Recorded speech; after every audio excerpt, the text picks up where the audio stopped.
Hello folks, this is Nigel at Spiritual Awareness New Zealand, and it is the Friday the 7th of September at 3:50 p.m. and I want to take you on a little journey down the rabbit hole, if you like, and it's just a little adventure and it's pretty interesting stuff. So it doesn't mean a whole lot by itself, but there was something I was looking at.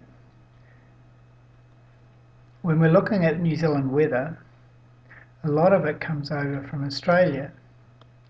And as you can see here, well, just move this thing, it doesn't move too easy. Here's New Zealand over here, and at the moment we're not getting much from Australia. It's mostly coming from the east, but there is a new front coming over here that is soon going to hit New Zealand. Now if we look at this, we see that there's a lot of cloud coming from here around this area, and particularly here around this, all around that area. Now that cloud is obviously being generated here. Now before I go further on to that, there is further up the coast from Brisbane, somewhere up around here, there are a couple of military bases, Gladstone and Rockhampton, where the Australian government has gone into partnership with the Singapore government, strangely enough, to invest about $1 billion into military spending in this area, which is kind of curious in itself, and I suspect that they are part of that is actually weather modification, or weather as a weapon, although very difficult to find out. But how I got to that conclusion that it was being used in that way is that we were getting a lot of weather coming from this area for a while, and probably will again. I mean, it was very clear, and I tracked all this cloud that was coming across, and it was coming precisely from Rockhampton and Gladstone, where the military spending was going on. Now, let's go back down to here. This is a different story again, but it's kind of interesting when you look at the greater scheme of things in Agenda 21 and Agenda 2030. And if you don't know what I'm talking about there, those are United Nations agendas, and you can Google both of those, Agenda 21 and Agenda 2030, and find out a lot more about that. Most of you will already be aware of that, but these things get set up for a reason, and so I looked at this and I thought, okay, what is making steam? What is making moisture here around this area, particularly up here? Now I couldn't find something specifically there, but I'm damn sure there's something going on there.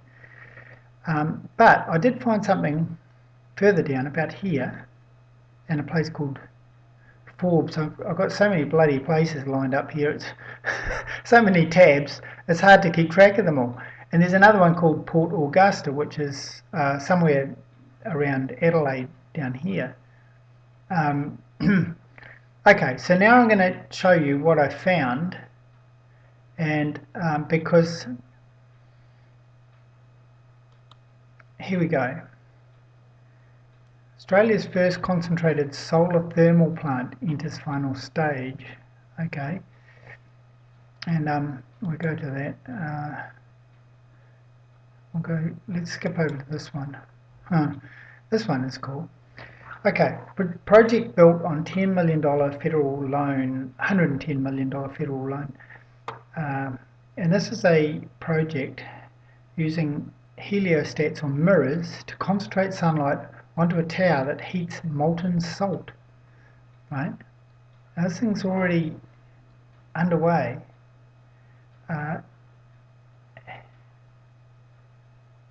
Okay, I don't know about that one, whether whether that's going to create a whole lot of steam or not. Maybe not. So we could cross that one off because that's somewhere else anyway. Fascinating stuff. Yeah. Anyway, bear with me. Okay.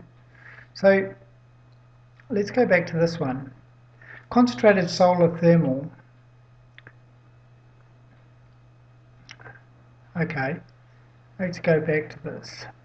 Harnesses the sun power to generate electricity. It uses lenses and reflectors to concentrate sunlight, heating a fluid such as water or oil, and producing steam to drive a turbine. Producing steam. See?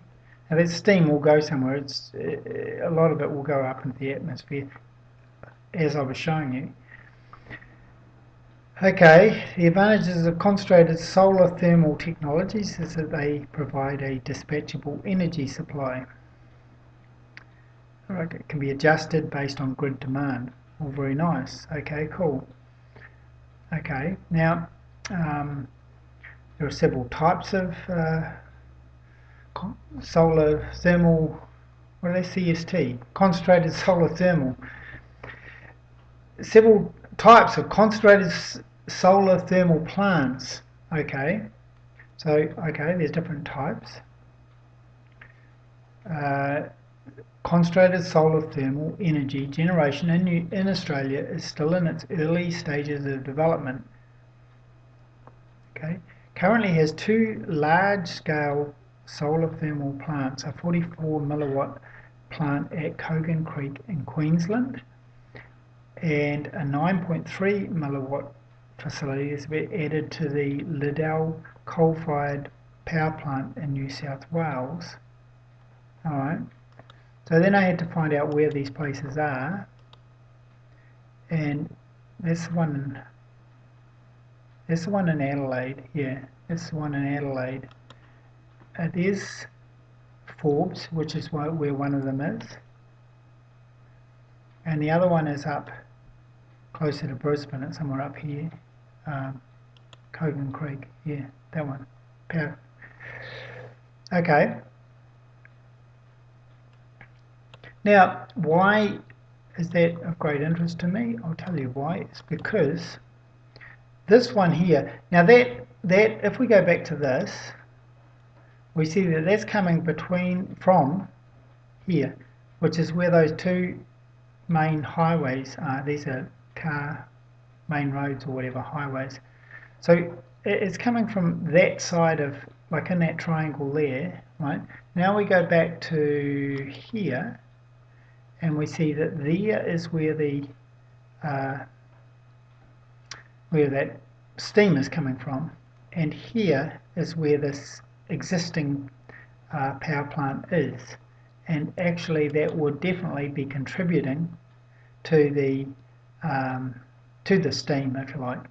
But there's another one up here which I can't find out what that is, but there will be something there. There will be another power plant up there for sure. And why this is interesting to me is it because I think it's kind of pertinent, considering that this steam that is coming here, is actually what we get as cloud in New Zealand over here. See, you can see this now. It's coming out here, and it's coming over to this area here, and it's actually bringing this stuff here used to be steam from their power plants, and it's now being pushed down and over New Zealand.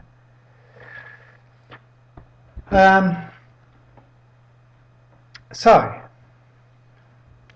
it's just something to be a little bit more aware of and awake of, to realise that,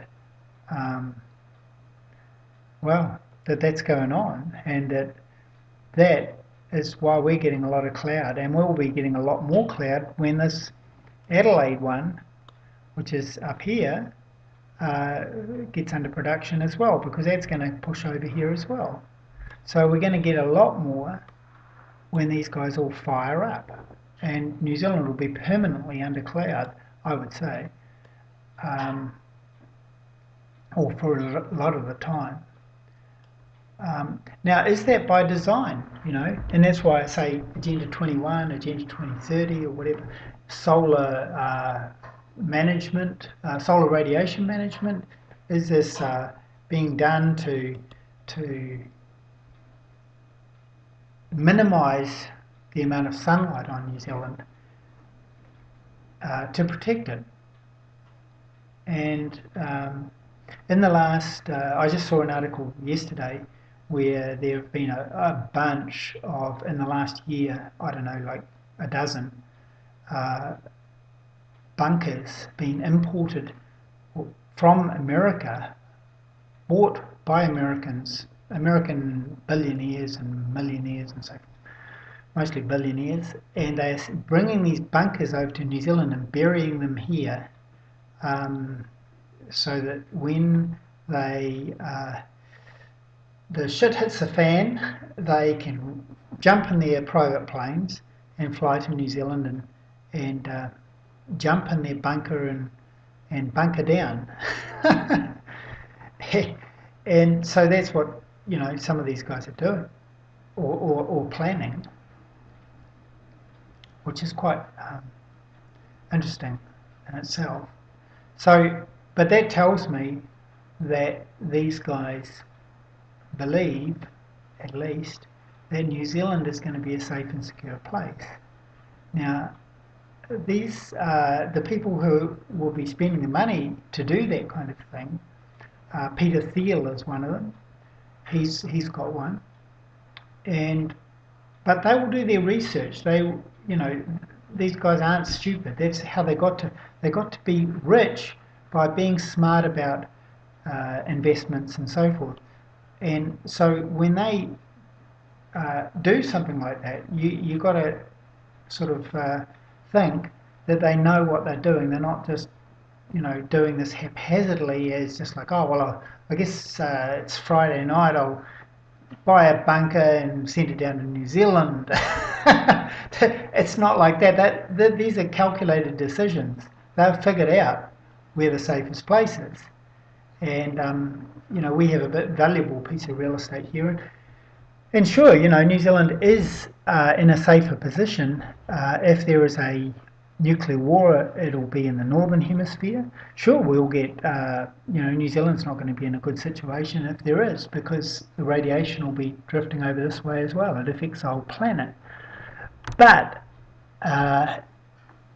New Zealand will be a place you could hang out the longest, if you like. So there we go. That's really kind of what I was going to point out here. I can start closing these links, but I just thought there was quite an interesting little journey. Oh, here's the one about the Forbes one, which is here, Forbes, there, right? And we go back to that. Where's that? Here. $20 million Gemelong solar thermal station near Forbes in western New South Wales has entered the commissioning phase and is close to reaching full operation. Right? So that's the one. So that's already close to full operation, and that was in line with that steam that's coming across here. Yeah. Okay. Cool. Got that? Now, this one is, by the way, this one here is interesting. And, okay, so it's heating molten salt. And this one, I want to show you something else about this. The loan for this money, first flagged in the lead up to the federal election, was guaranteed in a deal struck between the government and independent Senator Nick Xenophon to get his support for company tax cuts legislation. Senator Xenophon said the project would transform the energy market in South Australia and be a flagship project for the entire nation. Blah, blah, blah. Now, here's an interesting thing.